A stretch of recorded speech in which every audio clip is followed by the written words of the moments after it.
Kami sesat. Sekarang ni siapa yang tengah tengok ni boleh tak komen macam mana kami nak pergi Pinang Hill. Saya ikut Munggik. So selamat pagi hari ni, hari Ahad pukul 9 pagi. Kami nak cuba naik Pinang Hill. Naik ikut Munggik. Pergi lambat sikit hari ni, ada kawan-kawan ni. Semua lambat-lambat. Semua bukan lambat-lambat. Saya awal. Saya awal. Jom. So pukul 9 baru kita sampai kat depan Munggik.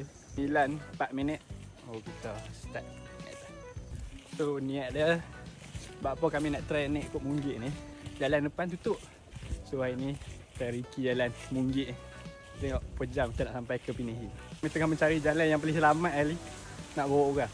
So 9:16 kita dah berjalan dekat tangga ni dekat 20 minit dah. Ada juga tangga-tangga menyesal macam ni. Ingatkan naik ikut depan Pinang Hill tu je tak ada tangga. No.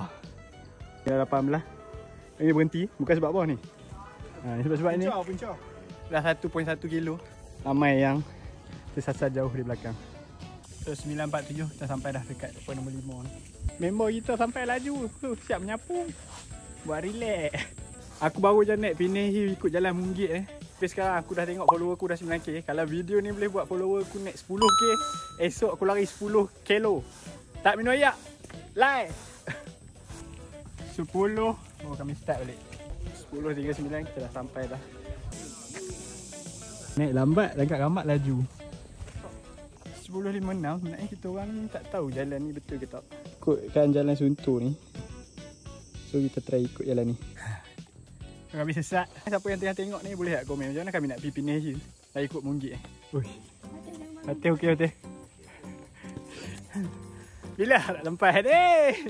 Kita nak patah balik ke stesen 39 tu. Sebelah 51 kami patah balik ke stesen 39. 12.32. Aduh nak turun ni. 1.37 sampai juga. Sebab apa kita fail lah. Dia bawa jalan yang oh, bukan 3 langkah sekali duduk, 3 langkah sekali duduk. Ni apa yang salah? Apa lah. Bukan yang pasti bukan saya. Okey, kita cuba lagi nanti. Siapa yang tahu jalan tolong bawa kami.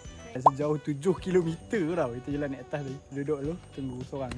1.44. Yeay. So mission kali ni fail tapi tak apa, nanti kami cuba sampai ke Pinang Hill. Jalan tu kami tahu. Tak ada semangat. So kita cuba.